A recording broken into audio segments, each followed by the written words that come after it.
Oh, wait, I can't because it's up. Did we rock and roll? Yeah, I'm Close, that's all it counts. in progress. Yeah, please, call it over. Chair Jay Delvo. Yes. Vice Chair Matt Schuler. Here. Debbie Dean. Here. Alder Hinkles. Here. Steve Rubus. Yep. Melanie Parma, I think, is here virtually. And Neil Robinson. Okay. Good morning, before. Excellent.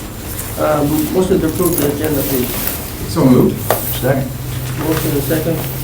Steve, all in favor, saying aye. Aye. Opposed, motion carried. We have minutes from January 14th. Motion to approve those. So moved. Kathy. Second by Debbie. All in favor, saying aye. Aye. Opposed, motion carried. Regular business.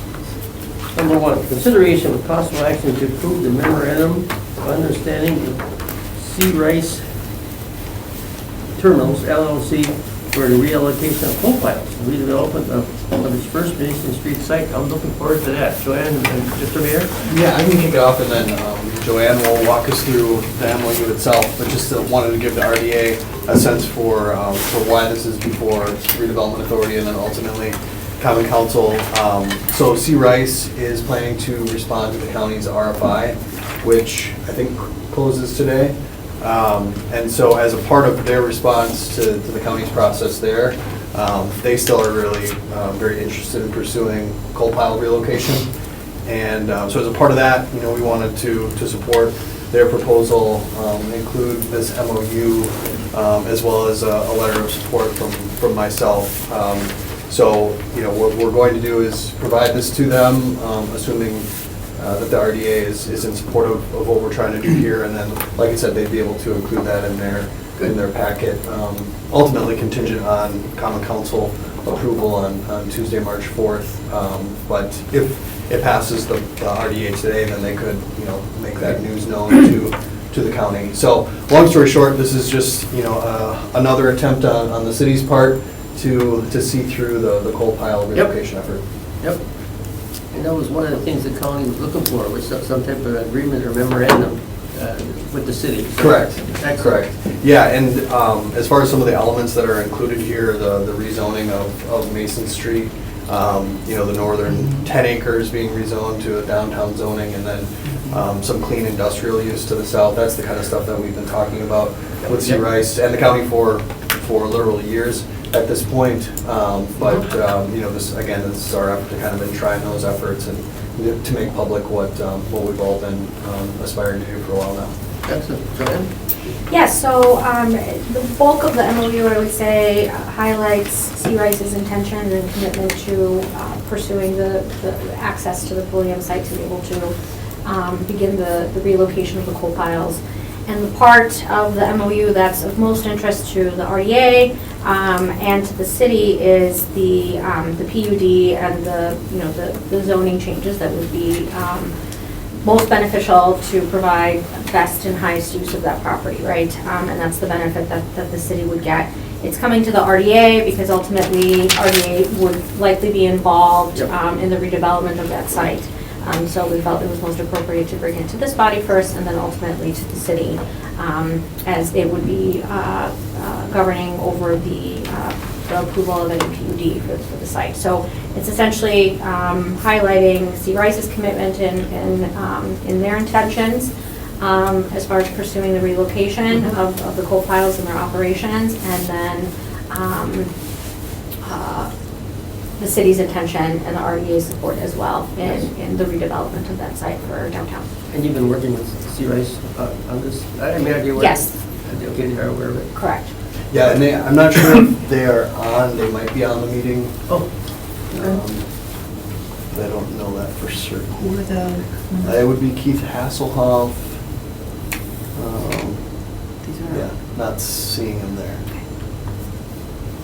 So they may be jumping on.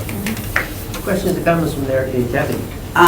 So Eric, or Mayor, we brought this through a month ago. It went through the city council and we approved a memorandum that went to the county. And then that got That's So gone. the common council adopted a resolution. Yes. That kind of included some of these elements, just in terms of what we're hoping to see done with Mason Street and our support for the relocation effort. This is separate from that vote, obviously, right? Right. The county board, I should say, decided to, change some of the terms that had been agreed to by the county administration and C. Rice, and then nothing really moved forward as a result of those changes. So the county board and administration have decided to move forward with an RFI related to Pulliam. For the Pulliam plant. For Pulliam, Right. correct. And so C. Rice is pursuing that opportunity, and this MOU is something that they would be including in their application or, the materials that they're providing to the county. Okay, and then what about the 15 million that was part of that? I believe they will be accounting for that in their proposal to the county. Steve, anybody? Still, Oh, Debbie, I'm sorry. still there. The 15. Still in play. It is, Okay. correct. I If- don't recall, I'm sorry. Well, I was going to say, it still is in play if coal pile relocation is part of the mix. Is part of this, right? Correct. And that's the only way, correct? Yeah. That's our I think so. understanding. Yeah. Did the last time that it was brought to city council have the 35-acre PUD in the PUD? It did. With the Well, zoning I don't changes? have the resolution pulled I up don't in recall in that. front of Right. me. I don't recall that being in there. A lot of that stuff was contemplated, not necessarily in this Sure. form, So but it it's was spoken to. solidified now. Right, this would be a little bit more binding to Chair Delbo's point. This is something that some county board members had mentioned, or, I think it was actually a provision in the reworked term sheet that was proposed. And so I think that would be another point in its favor, is just acknowledging much more formally that these are our intentions as the city. And it has nothing to do with drop wood. There's nothing in it. I want to make sure. Steve? Is it normal to offer up rights to eminent domain under this sort of language? Or just felt like a peculiar clause in the memorandum of understanding? Sure. What the memorandum is operating as, like the mayor said, for formalization of the parties' intentions, right? It's kind of a pre-agreement Yep. to getting to an agreement, right? And everybody's on the same page. So as part of C. Rice pursuing and making efforts towards obtaining voluntarily a PUD for that site, right, and pursuing redevelopment of that site. The flip side is the city is agreeing to not pursue eminent domain. If they were, it would kind of negate their efforts in putting forth efforts in rezoning and marketing and trying to redevelop that site. Because if they don't have assurance that the property could potentially be taken via eminent domain, right, so it provides that comfort and Yeah. incentive to move forward with those efforts. Okay. Melanie? Any questions, comments? No questions or comments. These have been all really good conversations. Matt? please. Yeah, so maybe Joanne could be mayor. The RDA's role, we don't own anything in that property. We also don't own anything having to do with the Pulliam property, correct? So our role right now is just kind of saying, hey, we would be supportive of the coal piles moving, even though we don't really have a ownership stake. Sure. Well, I'll take a first crack. Okay, at it, sure. but, we need to bring things through a committee before they get to the Yep. common council. Yep. This body is most experienced, I would say, with redevelopment projects. And to what Joanne was saying previously, in all likelihood, when we're able to, start contemplating redevelopment of this site, RDA is going to have a very instrumental role in all of that. Okay. And under this MOU, that's the full 35-ish acres right there? Correct. So it kind of contemplates then the northern third of that rezoned to downtown-like, so residential or office or retail is what that essentially means? Correct. Okay. And then the southern 2/3 can stay with piles of stuff, but not coal? No piling. No piling? No open. What is light industrial then? I think it's It's general industrial? General industrial, but with excuse a me. prohibition on. On the storage of bulk commodities, like coal, sand, salt. Okay. And so then the intention is Sea Rice would move these up towards the pulling plant. Do they buy that property? That's all to be That's right. worked out with the Okay, county. unknown today as to what that is or Correct. Got it. And then also unknown as to what other commodities they might be storing up there At Pulliam? at Pulling. Correct. At least as of today. Mhm. Got it. That's it for me. Alderman Johnson, care to add something? Yeah, thank you, Chair. I want to thank Mayor and staff, of course, for continuing these conversations. You know, Mayor and I have had a lot of conversations around this topic, and, you know, I'm fine with the MOU. I do have a few things that I might tweak prior to council. You know, I sent an email over to Attorney Bunkert, and I did skim it real quickly, but, you know, Steve, one of the questions I had was in alignment with what you suggested, why freely give up an item, right? I think the reality is eminent domain is not a real practical, you know, scenario, right? It's just, for a lot of reasons. And I don't think that's something council would ever really, you know, even contemplate. But, you know, my bigger thing probably within this MOU and something I want to think about between now and council is, I like the commitment, you know, to redevelop that 10 acres, but obviously in this scenario, Sea Rice has indicated in their prior conversations with the county and up until now, a desire to retain ownership of that 10 acres. And while, you know, there's a commitment on our end to rezone it, there's not necessarily a reciprocal commitment to see a certain level of development within a certain period of time. And in theory, it could just sit empty forever. Now, as the mayor said, it's any development that comes forward would come through, right? And then you could have the ability to negotiate. My fear is if something doesn't come through, you know, Hard to negotiate. so I don't know that necessarily has to be addressed right now, but I just kind of wanted to at least share that. And my conversations with Sea Rice have been really productive, in that I do believe that there's a very strong desire, right, to do redevelopment on that site. And as I said to the county board, that's even better than us taking ownership of the land, because now you have a development partner that actually will do the development, right? Sure. So I just want to make sure that, you know, whatever type of agreement or commitments the city makes, that we're getting a proportionate response, you know, by Sea Rice to meet us in terms of what our goals and objectives are too. And I feel pretty good that that's going to happen. It's just sometimes having it in writing helps a little bit. I think those are all really good points. Do we know, does Sea Rice have a history of redeveloping properties like this? I believe that they have some history of it. You know, it's obviously not their main line of business. Yep. But they're headquartered out in Pittsburgh. And so also just very familiar with the revitalization of a lot of Pittsburgh's waterfront and transition from very industrial to some of this mixed-use development. And also just to dovetail off of what Alder Johnson was saying, I think it's kind of a staged conversation, you know, in the sense that, you know, this comes first, then the redevelopment conversation comes after. As you all know, when you're talking about redevelopment of this type, oftentimes development agreements are part of it, right? And so I think that's when we get into the weeds of what type of development, when, you know, the kind of value that's associated with it. And the other thing that I would say is I fully expect a lot more than nothing to happen at Mason Street, but nothing is better than coal piles. Right. Right? If we are successful in relocating those coal piles, a whole bunch of stuff actually opens up, including across the river and in other places. So just, you know, reaching that milestone would be a big achievement. Absolutely, thank you. Thank you, It's Mr. like Mayor. even grass. Brian?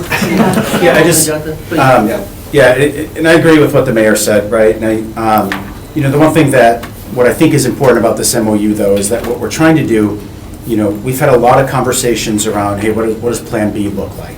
And the mayor and staff have been really creative with trying to identify some alternatives for how we can move this forward and still accomplish what we believe is a mutually held goal between us, Sea Rice, and the county. The disagreement, right, is just how to get there. Sure. And there's no doubt that the use of the Pulliam plant site is the Absolutely. best use, right? The Absolutely. best path forward. And I think what we're signaling here through this support is that the city is supporting C. Rice, and that, you know, we want to see that relocation happen with that site as was originally intended, right? When that site was sold to the county. Yep. And so, like, we still firmly believe, you know, that this is the right path forward, and I think that's why we want to really show our support for that, recognizing, you know, that it's going to take a couple of other partners to play ball too. Excellent.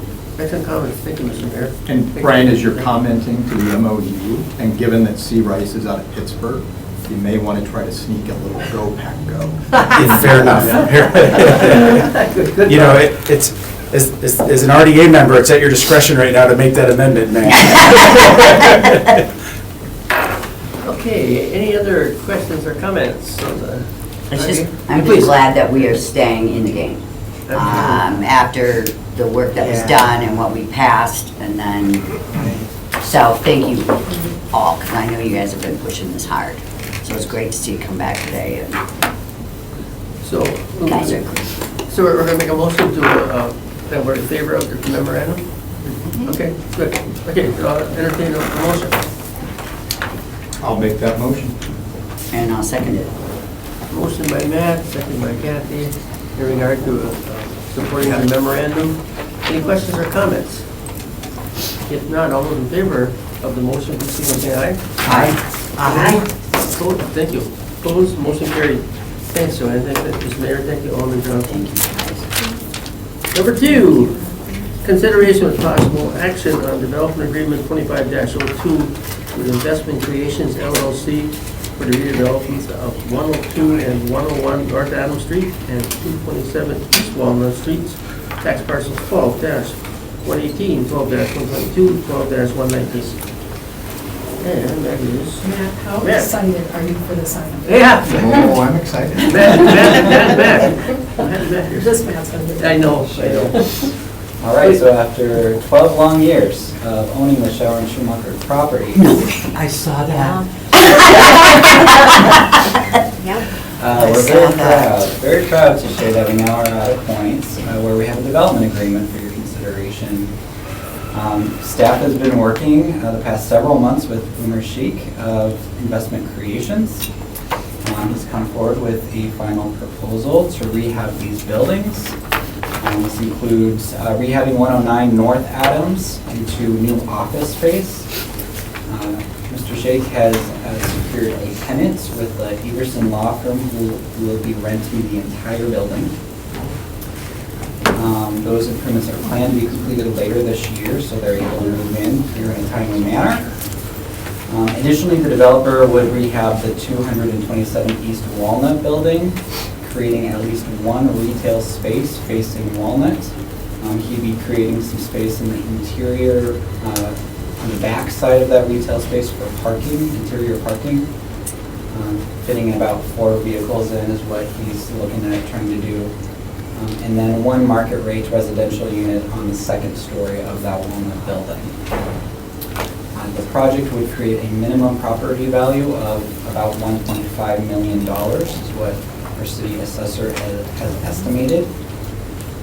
With that, the developer has requested the properties be sold for $1 and has requested PAYGO TIF assistance.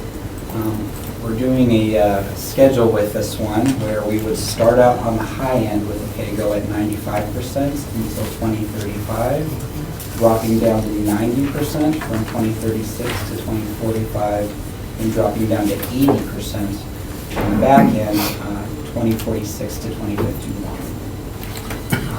We'll have a tax incentive cap on here not to exceed $750,000. City staff is recommending approval.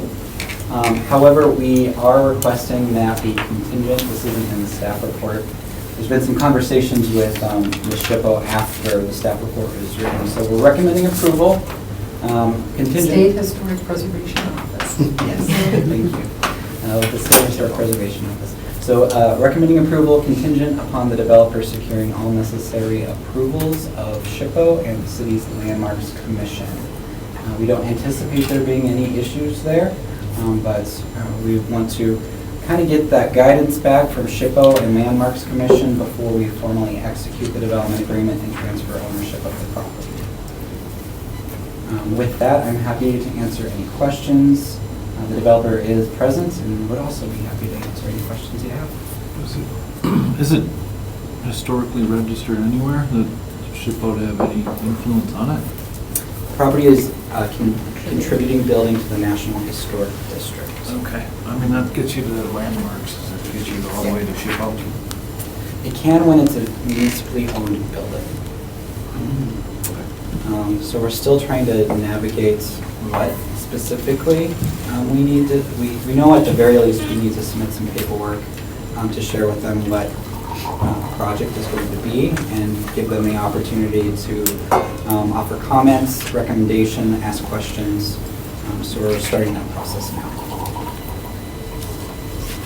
Also, comments that the developer has requested and received initial approval to apply for a Community Development Investment Grant, a CDI grant, with WEDC. So initial green light to apply, which is a big hurdle. So that would be another part of the capital stack if he gets that approved. And are we seeing a lot, I noticed this is the second one that came through where 95% of the tips is being paid versus most of them that we were doing were 80. Now it's 95 up. How does that affect? At the end of the day, you know, after the incentive period is over with, you know, we're looking at an average of closer to 85%. We're supporting the developer with a higher pay goal at the beginning, understanding the city would be able to generate more increment later, or be able to capture more of the increment later. It's a move that staff is comfortable recommending, understanding it's really difficult to get projects done these days given the climate of costs and interest rates. It's one tool we've got to be flexible, to provide developers what they need to make projects happen.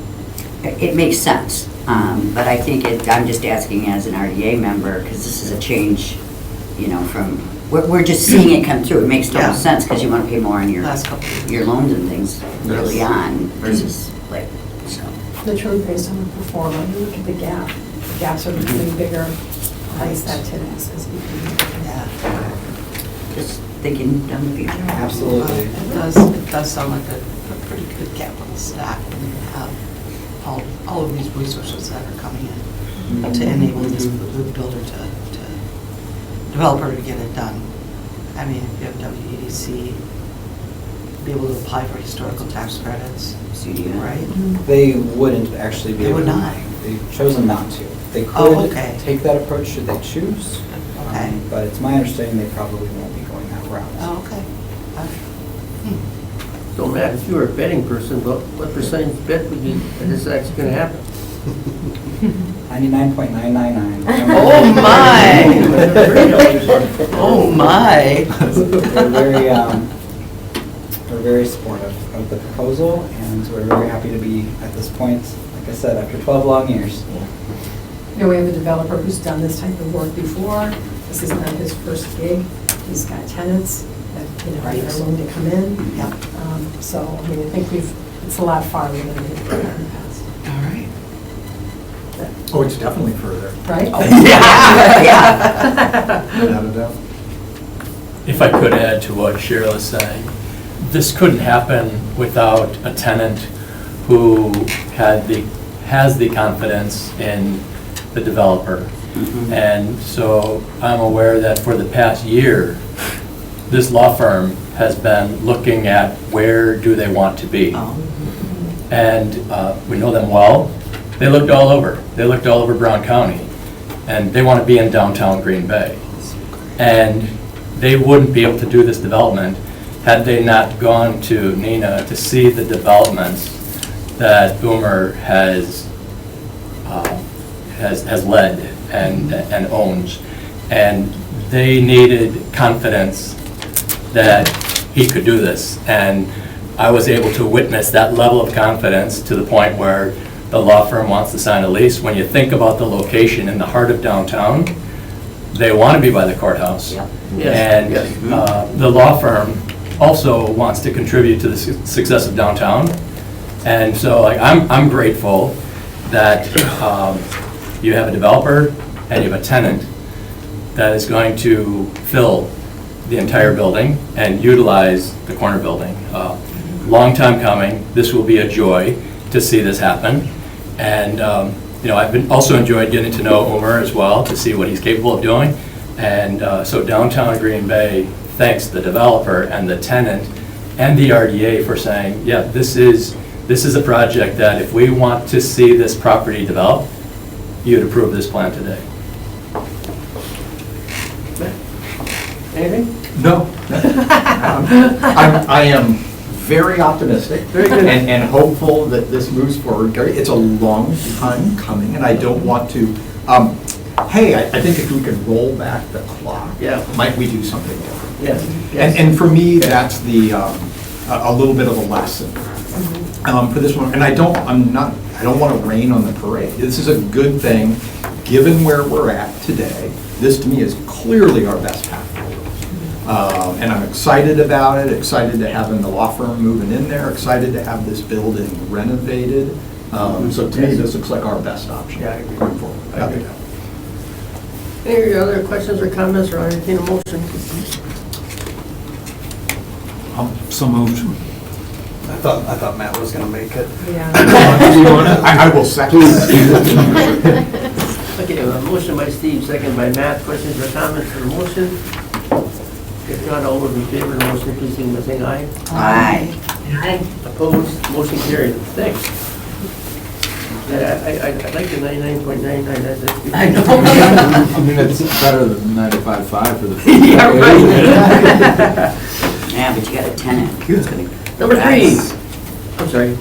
Number three, with possible action to approve a 2-month extension to the planning option that was awarded to Mike Woodsey, NMRE Properties LLC, for sites located at 1209 South Maple Avenue and 1200 South Broadway. I'll be taking that one, Gary. Thank you. So September of last year, the RDA awarded Mike a 6-month planning option. This site is for an industrial building, both sites are. He would be occupying the 1209 South Maple Avenue, and then his brother would be leasing the property at 1200 South Broadway. During that 6 months, he has worked with a developer, engineer, architecture firm, gotten everything. He just needs this additional 2 months to get everything priced out. Sure. He's been greatly communicating with us, so staff is recommending that additional 2 months. So you're at 99.99 too? Absolutely. I'm just teasing. All right. Questions or comments? Move to approve. Second. Motion by Kathy, second by Debbie. Questions or comments on the motion? If not, all in favor of the motion, please signify by saying aye. Aye. Opposed, motion carried. Thank you. Number 4, consideration of possible action to approve the sale of 158 North Maple Avenue, tax parcel 4-95 to Neighborhood Works for $8,200 and enter into a 1-year development agreement for the construction of a single-family home located at this site. Good. Gary, I Yes. have to say this. It's neighborhoods. Oh, yes, I think I've done that before. I think I said that, neighborhood, I don't know why I did it. Neighborhood. I apologize, you're right. I'll take this one too. Please. So, last year we demoed 158 North Maple. This one's been a little bit of a long time coming as well. So this is a clean site. NeighborWorks has sent us a proposal for a 2-story single-family home with 3 bedrooms, 1.5 bath, and a 1-car detached garage. This site is zoned OR, office residential, and they have already applied and been granted the conditional use permit. They are offering to purchase the site for $8,200. And this construction will be in partnership with Adopt a Home private funding, and they will be using the Bridges Construction and Renovation Program for the next school year that will start in the fall, the 25-26 thing. During our demo, our inspectors discovered that the sewer line is damaged from it starts probably about 28 feet in to about 36 feet. You can get a little bit in about the 28, but is completely blocked at 36 feet. So they are also asking the RDA to fund the cost for reconnecting and repairing the sewer line. And this is normally the homeowner's sewer line, or is it ours? Well, we've had it in different situations. We've had it on our 1200 Doty Street. We had a little bit of a problem with that, and we did cover that Sure. sign. We've never really had a big problem with it before. Okay. Probably a cost normally borne by the homeowner Yeah, on that's that what I thought, property. that's what I thought. Yeah. I did get a verbal over the phone. One of our inspectors has somebody that he's known that has done these kind of jobs. He's roughing between 8,000 and 9,000 to do this. It really depends on how far they need to go and how much they need to do. So at this point, we are recommending the approval of the sale of the site for the 8,200 and the one-year development agreement. We're recommending the approval of the connection of the sewer line as well. Okay. Questions, comments? Gary? Yes, please. So this street is slated for reconstruction. I think it was supposed to be this year, but it's possible it might be delayed. But I would just really pray for some level of coordination, so it's not a brand-new street that we then tear apart to reconnect, and then now we have a patch instead of a new street. So I don't know if that's necessarily a contingency you have to put on here, but I certainly think that's something we should be cognizant of. So that's one thing I was looking into. We just got some maps for new streets and stuff like that, and this is just a little bit off. So one of the things I did, as I do want to get more estimates as for the RDA, so we know exactly what this is going to cost. But I also wanted to talk to DPW so that we know, because the cost does vary by like $1,000 depending on whether they have to repatch the road. Is Yeah, it Maple? Is it Maple that's? Yeah, and I think it's supposed to go from Walnut to Kellogg, maybe, the reconstruct, so. But they're gonna be replacing all the underground utilities as well, right? Oh. So even if the house isn't ready to go, you can probably still run the utility. Because they're not actually going to be ready to break ground until fall. Right. But that's where it'd still be ideal, right, to get the utility taken care of, so we're not Right. tearing open the street again. Yep. Right. And so we have plenty of time to still do that, leaving that as a contingency in the development agreement. So it could end up as a situation we don't have to do it. That it would be part of the street repair. So Matt, I'm looking for the perfect motion. I would make the motion that we approve the sale of 158 North Maple to NeighborWorks Green Bay for $8,200 and enter into the one-year development agreement, and that we would have the responsibility for the cost of whatever that ends up being for the replacement or the connection of the sewer line. And coordinate those efforts. And coordinate those Yes. efforts. Public Works. Yeah. With That's key. the reconstruction effort on Maple.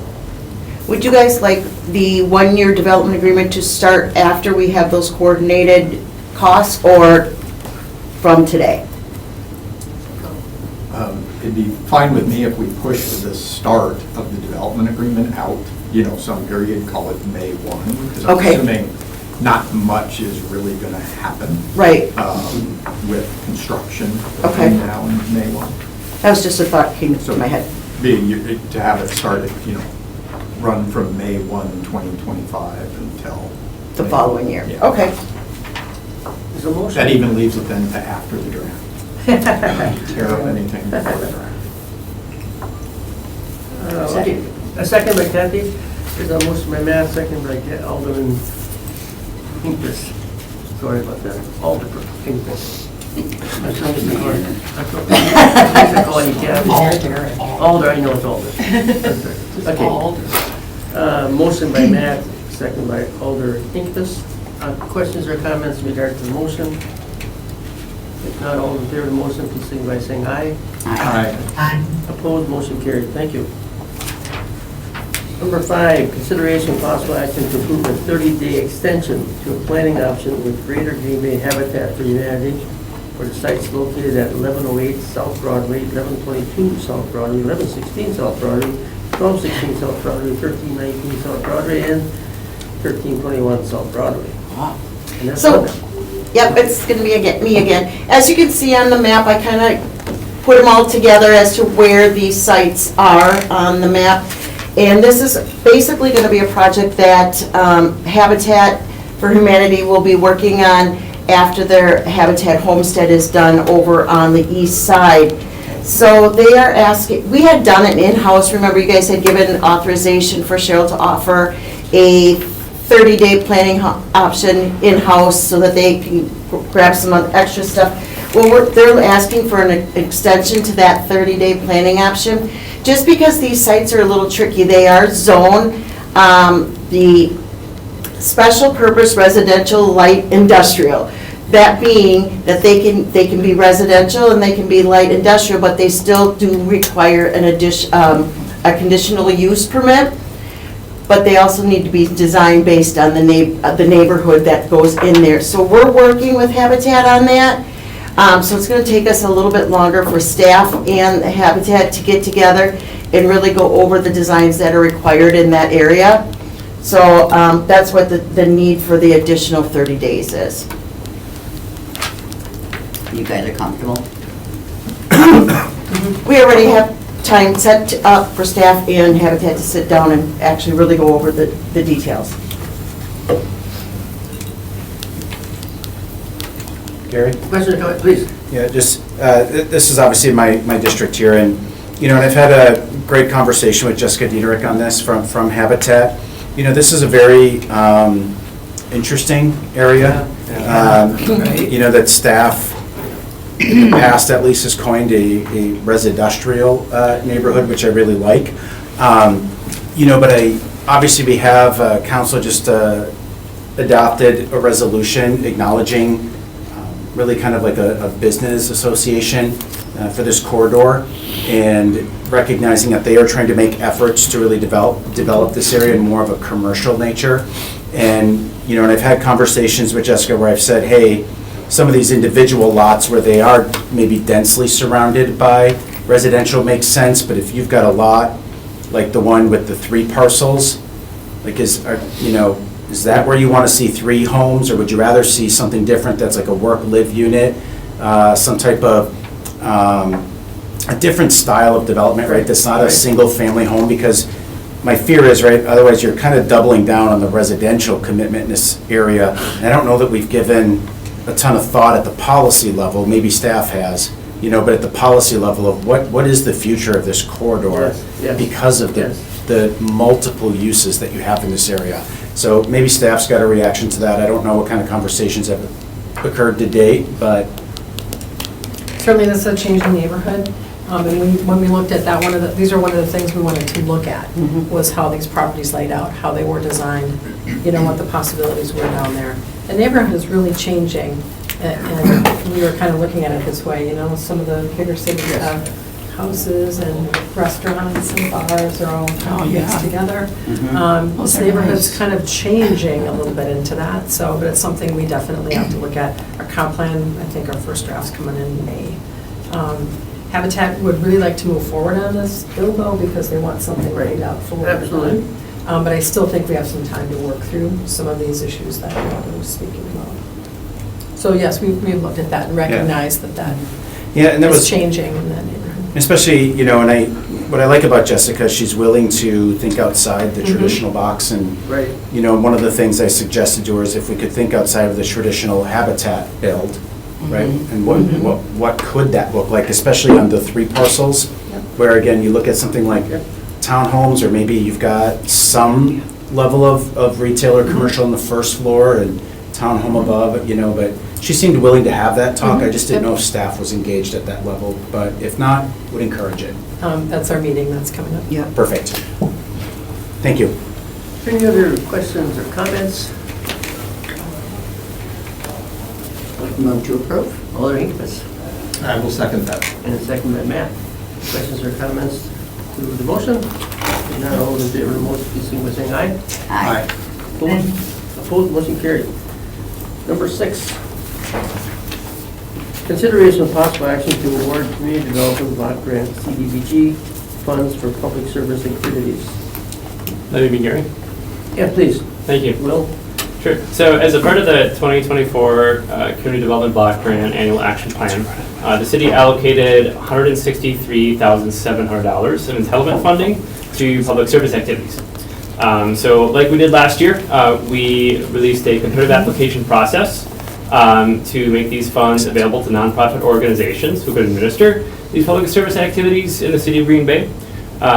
One thing we did do different this year is just because public service activities, as far as a category for community development block grant, is such a broad activity. Like you can fund everything from homelessness and housing initiatives to education and youth services. So in order to really make it as a level playing field as possible without kind of running into too many situations where we're comparing apples to oranges, we did show preference to childcare services, senior services, and education services and programs. So what we'd be doing is we would be doing a 3-year cycle. So if we continue to do this, which we feel like this is something we'd like to continue to do, it's going to be really impactful for the community, is getting these dollars out in the community, is go on a rotating cycle. So in the following years, we would then switch to 3 additional categories that were kind of touching the whole broad spectrum. So that all said, we received 17 applications this funding cycle, which is 2 more than last year. And we received $860,556 in requests, which is also an increase from last year as well. That said, we had $163,700 to administer, and I really just want to give thanks to our review committee because there was a lot of reading. This wasn't an easy task to go through 17 applications to try to score with only $163,700 to administer.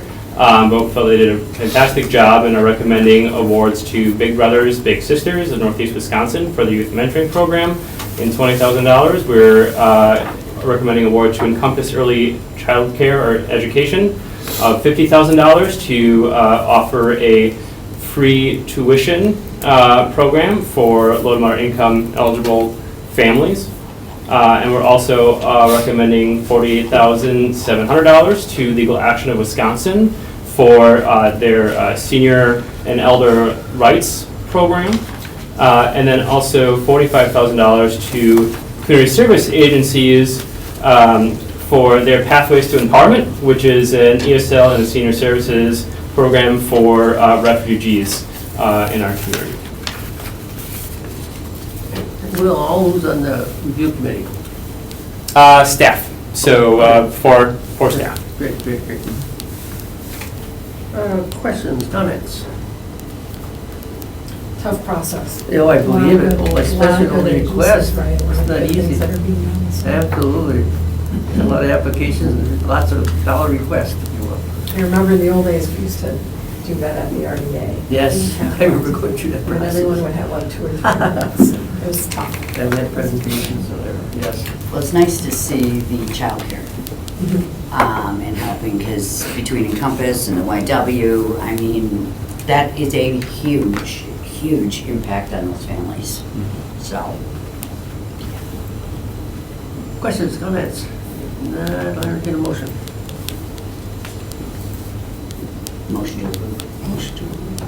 Motion by Alder Hinkvis, second by me. Debbie? Debbie. Yeah. Meandering second. Questions or comments in regard to the motion? The only question I have is, this changes every year then? So it's How many often do you do? How often? Well, ideally, we'd like to do this every year, but our spending plan, our budget changes based on our annual action plan and the needs, and at the time. So as long as the RDA, Mayor's Office approves this as an activity for public service, use of public service dollars, and this will continue. And then allocation amount, that funding amount would be based off of whatever our yearly allocation is. And because we have a 15% cap of public service dollars, we can't spend more than 15% of our total allocation that we receive as a community on public service activities. All these organizations do such good work that it's really They do. nice to see us passing that on. Absolutely. Okay, motion by Alder Hinkes. Second by Deb. And a second by Debbie. Your questions or comments? Oh, okay. You raised your hand. I'm just teasing you. All in favor, signify by saying aye. Aye. Opposed? Aye. Motion carried. Thank you. Thank you. I didn't have any questions on the financial report. Thanks. We went through that together. Anybody else have questions? Director's report and project updates, please. So in your packet, I added a memo. You may recall with our new land development that the condo association, they like across the street, had some challenges as a result of that new construction. And when that was approved through city council, staff was directed to continue to work with the condo association to see what types of changes they needed to make, and if there was a way to assist them, they would do that.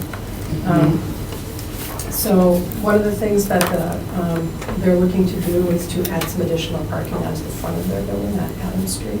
So we had our staff work with them on what would be needed to do that. There were a number of things that needed to happen: a street vacation, they needed a revocable occupancy permit, they needed to work out an easement with the adjacent property owner and building variance. So we were able to get the street vacation approved and through council back in September of last year. There, I think the revocable occupancy permit's in play right now. It's in the process. They need to work on that easement with their adjacent property owners, and then we have not received an application for variance yet. So I think they're concentrating their efforts really on the interior of the building and some other things. But they also applied for a facade grant through our ARPA, Commercial Facade Grant Program. And Erin Rovinsky's here, actually, she runs our program, she does a great job. But so they're really proposing to move their main entrance, which was on the side, to the front of the building. They want to do some work in the stairwell area as well, some painting.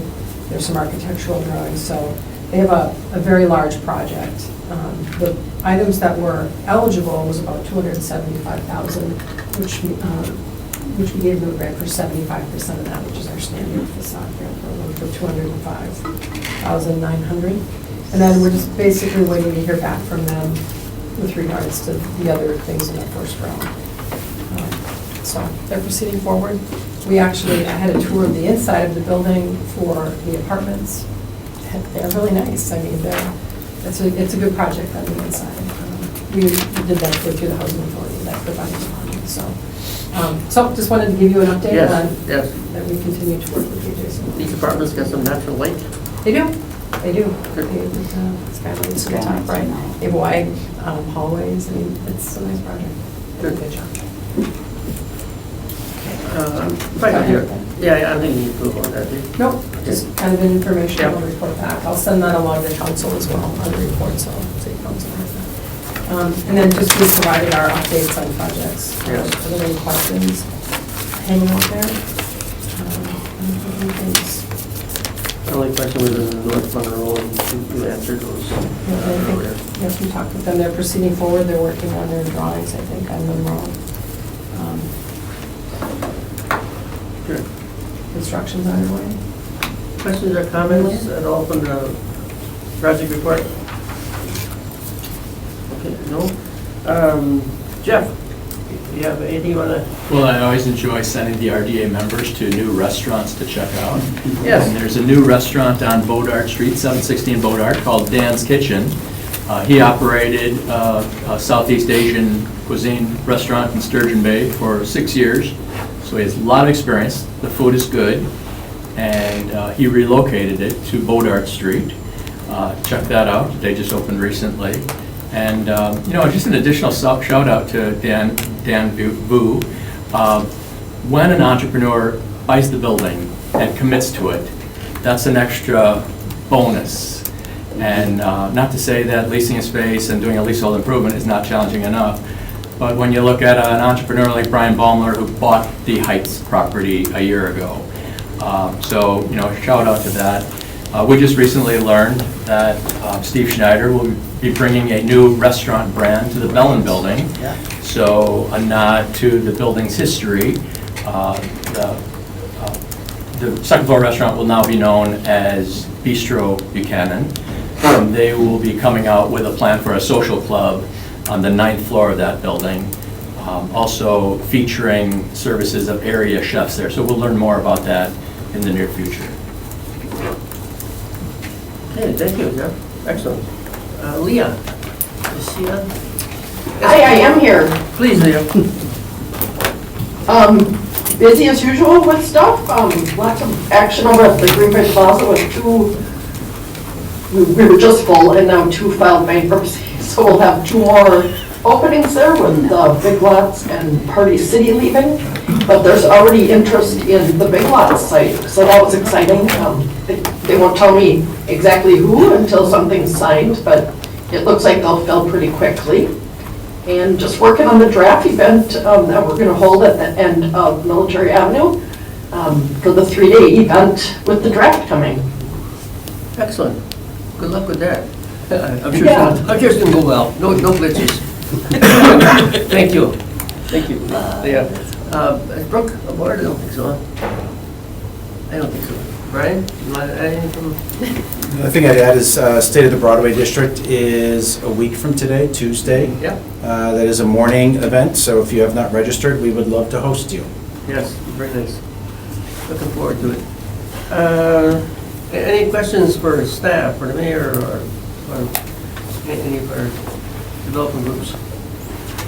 If not, I'll entertain a motion to adjourn. Our next meeting is March 11th.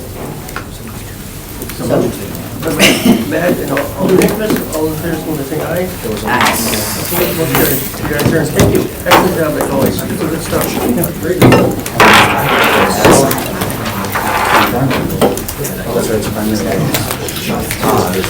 Recording stopped.